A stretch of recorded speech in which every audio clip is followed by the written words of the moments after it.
Welcome, ladies and gentlemen, to our lecture on position, velocity, and acceleration. Recall that in our last lecture, we talked about how velocity is the rate of change of position.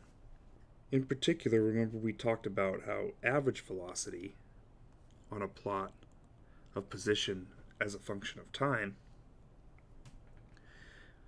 was the slope of this line.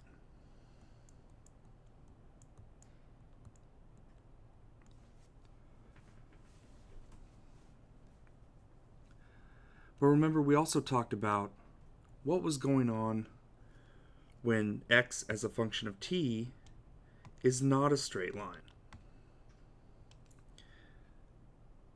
So we have something like this, where velocity is not constant. Velocity is changing in time, or v is a function of t. So if we plot velocity as a function of time, the simplest situation that we can have where velocity is not constant is to imagine that we have a line. And in this case, the rate of change of velocity is the slope of this line. And remember, when we had the rate of change of position, that was what the velocity was. So what do we have when we have a rate of change of velocity? We have an acceleration. Acceleration is the rate of change of velocity. In a plot like this, where the rate of change of velocity is constant, we have a constant acceleration. So acceleration is the rate of change of velocity. And the simplest rate of change we can have for velocity is when acceleration is constant. So it looks like this. Constant acceleration means that a is not a function of time.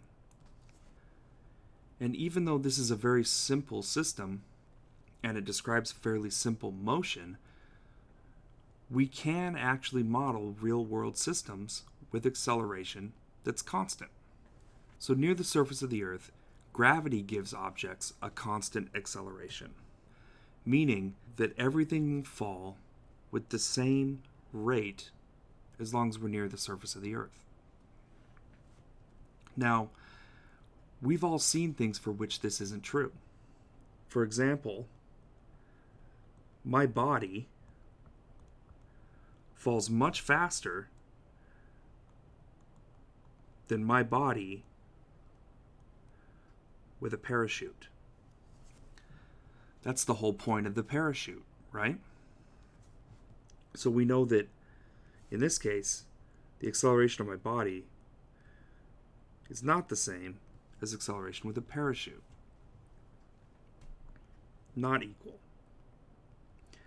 The difference here is from air drag.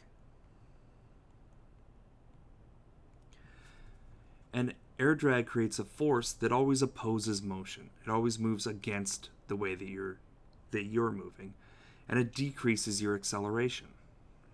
But when we're dealing with objects that have similar air drag, the rate of fall will be the same.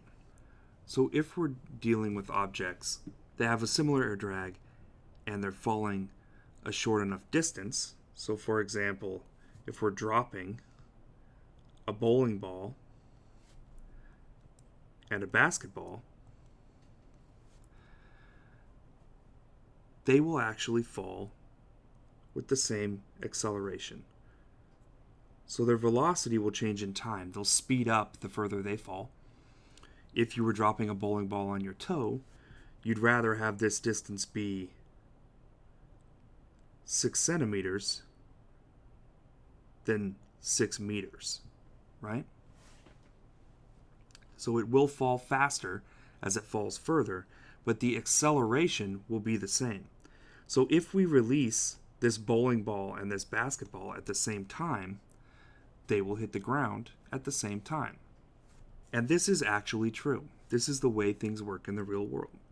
So A of the bowling ball equals A of the basketball equals what we call little g. And little g is the acceleration imparted by gravity near the surface of the Earth. And little g is equal to 9.8 meters per second squared. We can apply the concepts of motion with constant acceleration to a system when it's driven by gravity and air drag is negligible. This gives us quite a few systems for which this is applicable. We can also apply it to any system in which acceleration is constant because it's driven. For example, the engine on a car can push the car with constant acceleration even through air drag because the car, we can have it push harder the more air drag there is. The same thing with a plane or a boat or something that we can continue to push with a constant acceleration. But most commonly, we see kinematics with constant acceleration applied to things that are falling. When something is falling and only gravity is acting on it, it is in free fall. And to a good approximation, we can approximate many systems as being in free fall. Even when air drag does exist, we can make the approximation that it does not exist as long as its influence is small, so that our approximation is only off by a little bit and not off by a ton. So for something like skydiving, we can't assume that there's no air drag because you'll reach what's called a terminal velocity. In a terminal velocity, there is so much air drag that you no longer accelerate at all, and you'll move with a constant velocity toward the ground. So in something like skydiving, a person is falling too far for us to consider them to be in free fall because the air drag will accumulate until the point that it's a very significant force and significantly changes their acceleration. In the case of, say, jumping off of a high dive into a pool, we can assume that the person is in free fall because over that time period, over that distance from the high dive to the pool, air drag will be small enough that it will be negligible. We can ignore it, and by ignoring it, we're only wrong by a tiny bit. By ignoring air drag, our answer is only off by the very slightest amount because air drag matters almost not at all in a situation like that. So let's think about acceleration from a mathematical perspective for a second. When we say that we have constant acceleration, constant means A is not a function of time. Or in other words, dA dt, the derivative of A with respect to t, equals 0. So this means that if we take a derivative, or if we integrate A with respect to t, A acts as just a number. It's not a function of time, so as far as a derivative or an integral are concerned, if they're with respect to t, A is just a number. We have said that the acceleration A is the rate of change of velocity. So if we were to write that through the lens of calculus, we would say that the derivative of velocity with respect to time is equal to acceleration. And this is going to make mathematicians squirm, but recall that in calculus, we can integrate to kind of quote-unquote undo a derivative. So if we integrate dv dt with respect to t, then we just have v. And we can have a function of v by recognizing that integrating this side means that we integrate this side. So when we integrate this, remember that a is not a function of t, so the integral of a with respect to t is just at, and then we're integrating in general, so remember we have to add a constant. And on the left side here, the integral of dv dt is just v. So then let's consider what happens with v when time equals 0. When time equals 0, this first term becomes 0, so it falls out. And we're just left with c. So therefore, c is the velocity at time 0. We call this v naught, or v sub 0. So v naught is what we replace c with, and we have this equation. V equals v naught plus at. It equals some initial velocity, whatever velocity we have at time 0, plus our acceleration times time. And you can see that this equation is the equation of a line. Some constant plus a slope times the horizontal axis. But now recall that velocity is the rate of change of position. So if we write that with calculus, we would say dx dt equals v. And we can integrate dx dt with this same trick to get a function of x.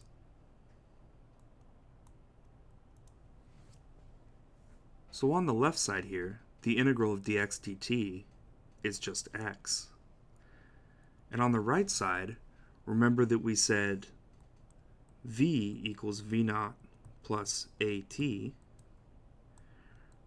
Remember that v naught and a are not functions of time. So when we integrate this, we get v naught t plus, integrate the second term, and we get 1/2 at squared. And then because we're integrating in general, remember that we have to add some constant c. And then just like last time, let's consider what happens to x at time t equals 0. This first term drops out because it's now equal to 0. This second term drops out as well when t equals 0. And we're left with x at t equals 0 equals c. So therefore, c is the position at time 0. We call this x naught, or the value of x at time 0. So this leaves us with an equation for x as a function of time of x naught plus v naught t plus 1/2 a t squared. This equation gives position as a function of time when acceleration is constant. And this equation encompasses the kinematic equations. Books will usually list multiple equations for the kinematic equations, but we can get them all from this equation right here. So let's call this equation equation 1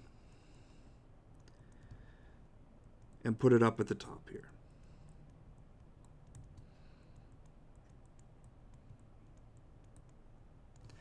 So this equation is kinematics to me. This equation encompasses everything else that we'll show, but let's derive a couple more equations that we'll find useful when we're solving problems with motion that has constant acceleration. So first, let's recall that velocity is equal to the derivative with respect to time of position. It's equal to the rate of change of position. Well, dx dt is equal to ddt of the right side of equation 1 over here.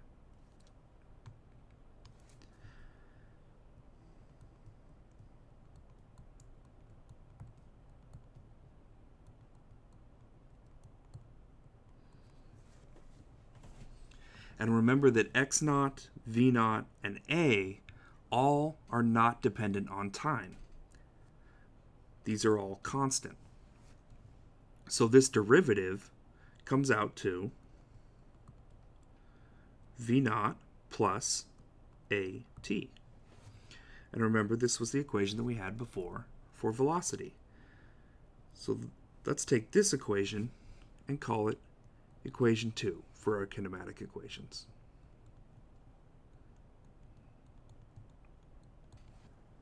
So now, let's manipulate equation 2 in another way. You'll see why I did this eventually, but for now, let's just say we're doing it for fun. Let's take equation 2 and square it. So on the left side, we would say v squared, and on the right side, we would say that's equal to v0 plus at, and square that quantity. So we have equation number 2 squared. So let's carry out the square.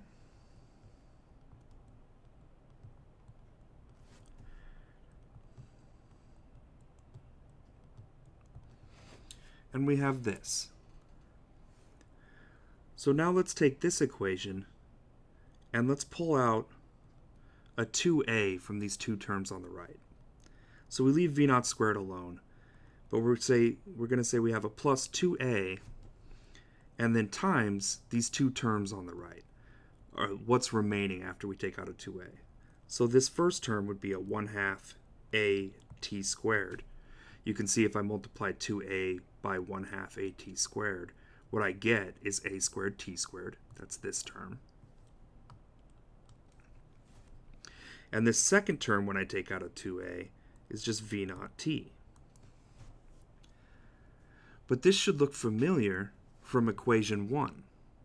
You can see that if I take equation 1 and write it this way, if I bring the x0 over to the left side, then I have v0 t plus 1/2 at squared. But that's just exactly what I have inside these parentheses. So these parentheses equal x minus x0. This means that our v squared equals v0 squared plus 2a x minus x0. So let's take this equation and call it equation 3 of our kinematic equations.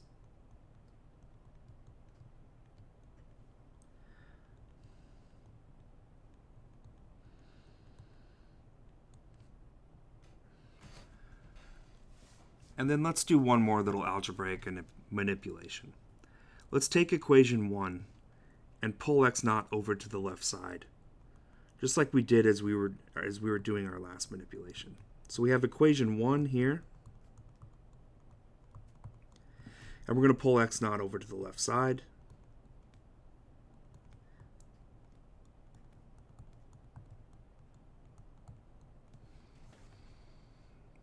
But this time, let's pull out a 1/2 t from the stuff on the right side. So we have 1/2 t, and then that's going to be 2 v0 for the first term, plus at. And then let's rewrite our 2 v0 as v0 plus v0. That's 2 v0, right? Plus at. But this piece right here, we can recognize from equation 2. This is equal to v. So then this right side can be rewritten as 1/2 t v0 plus v. And that's equal to x minus x0. So let's call this equation equation 4 of our kinematic equations.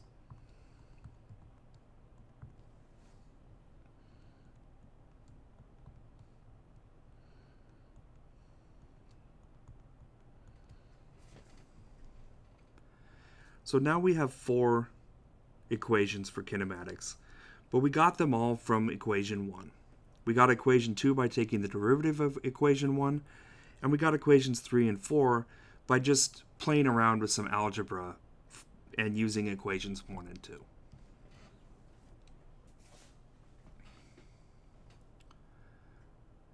So we've come up with these 4 equations as our kinematic equations, and they allow us to describe motion in one dimension with constant acceleration.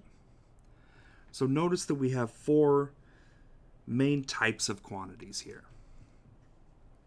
We have distances or positions. We have velocities. We have times. And we have acceleration.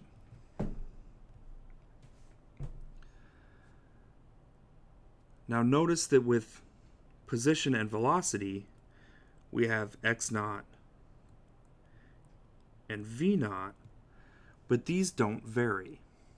So we have 4 variables. We have x, v, t, and a is actually constant. So we have 3 variables and we have a few constants in here. Now when we go to solve kinematic equations, it will be useful to have equations that cover different combinations of these variables, because remember, when we go to do algebra, we have to have the same number of equations as unknown variables in order to have a solvable system. So for example, if we were solving a kinematic problem and we didn't know v or t, to solve for v and t, we would need 2 equations. And those 2 equations can't have more than those 2 unknowns. So if we didn't know v and we didn't know t, we could pick these first 2 equations to find v and t, because the only unknown variables that are in here would be the v in this equation and the t throughout these 2 equations. So this brings us to the reason that we wrote 4 equations like this. Notice that equation 1 doesn't have v in it. Notice that equation 2 doesn't have x in it. Notice that equation 3 does not have t in it. And notice that equation 4 does not have a in it. So we have 4 equations. We have these 4 potentially unknown quantities, and each one of these equations is missing one of these potentially unknown quantities. As the class goes forward, we'll use these equations to solve problems that involve constant acceleration, and you'll see how the algebraic relationship between these equations can be taken advantage of for us to solve simple problems.